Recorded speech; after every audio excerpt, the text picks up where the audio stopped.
I think it was Dr. Peter Martone, who's like this sleep specialist who I had on my podcast. He taught me that if you're trying to fall asleep or trying to relax, if you engage in forward thinking, like planning what you're going to do, maybe when you get up from a nap or the next day, or a conversation you're going to have, or an email that you're going to write or whatever, you actually see a shift in electrical and blood flow activity of the frontal cortex, where you kind of host a lot of your ruminating thoughts, and it will increase sleep latency or disrupt napping patterns or relaxation.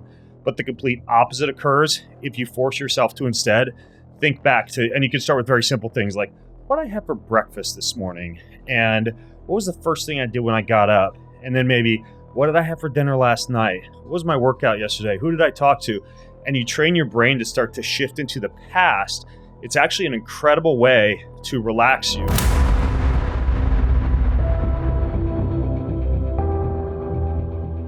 I'm curious for you from like a from a biohacking or fitness or a health standpoint, when you're going throughout your day and you're getting exposed to all these new ideas, tactics, tools, books, etc., what's it actually look like for you as far as how you're structuring your day to be able to research or experiment with or try a lot of this stuff? Are you just like full-time doing that, or are you writing, or what's your actual daily routine look like when it comes to being able to explore this stuff?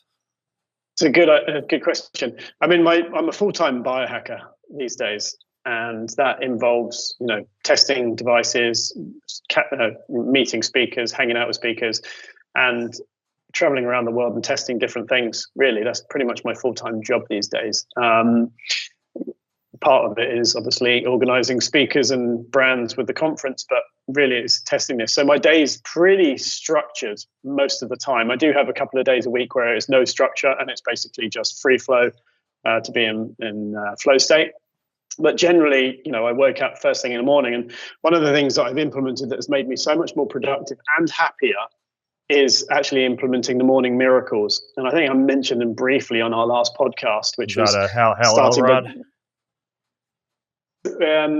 It's basically based on a book called The Morning Miracles, and it's about silence, affirmations, visualizations, exercise, and reading. And you sit down and basically meditate, read, exercise, and before anything else, so you awake, you hydrate, or do whatever, you do your morning miracles, which sets you up for the whole day every day, and that's a non-negotiable. And I think in terms of visualizations, as you know how powerful they are, affirmations in terms of how they can help you grow so much. Silence obviously is my form of meditation, where I reflect on the previous day to be better. But really, this is the foundation of my day, without question and without exception. And after that, I have, for instance, the day is structured. For instance, it's my time in the morning to test out devices, to do whatever I need before the calls start at like kind of 10 or 11 in the morning. And then it's calls through till 2 o'clock. And then I have head down time in the afternoon. So I do change this from day to day, depending on the day.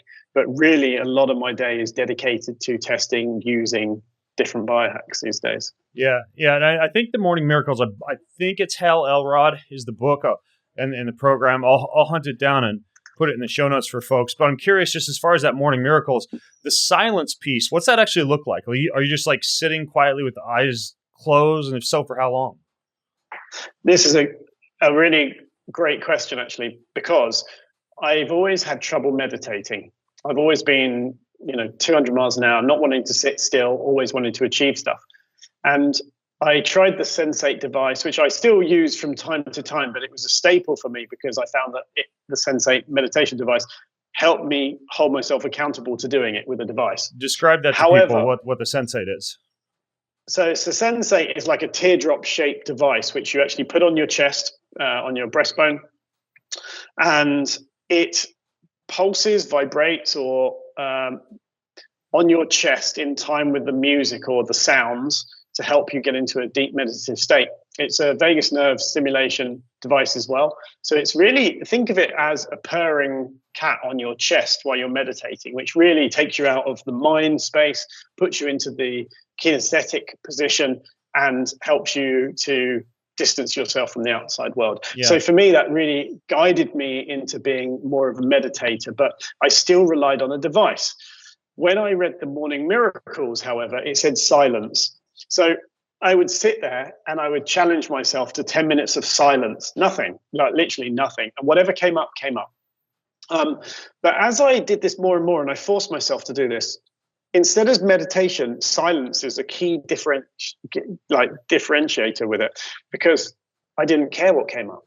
And I found eventually, the more that I did it, the more my brain looked for things that I had done the previous day where I could have been a better human, whether it could have been, helping someone better, how I could have worded something better to someone, if something triggered me, reflect on that and ask myself, why did I react in that way? So every day I'm self-correcting from the previous day in my 10-minute silence.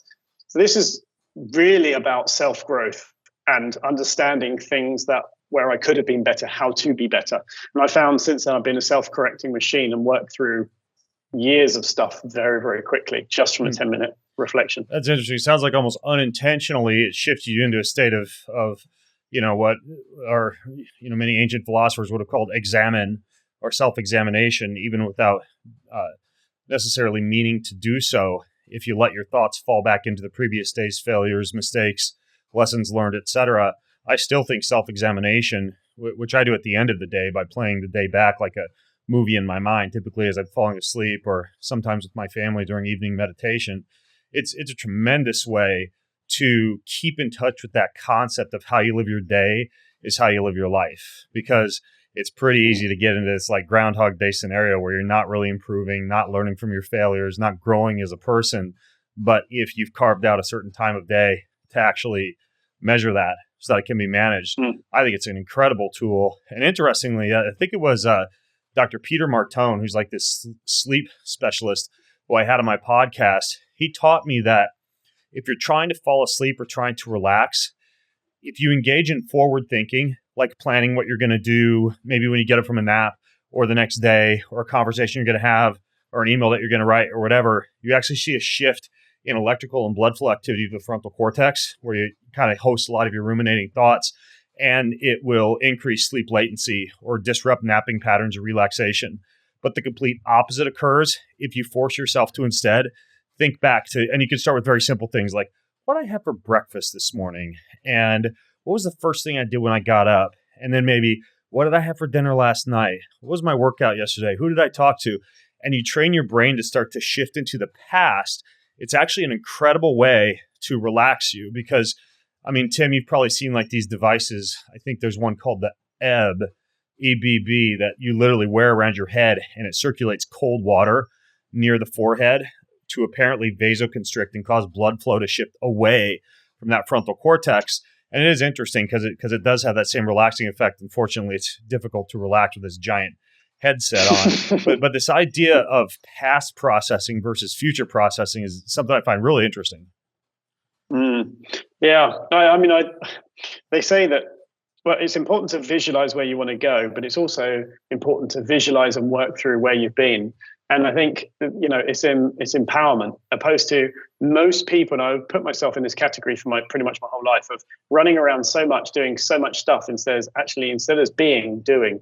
And we are human beings. And I think when you actually start reflecting on the things that trigger you, or you can actually craft them or adjust them.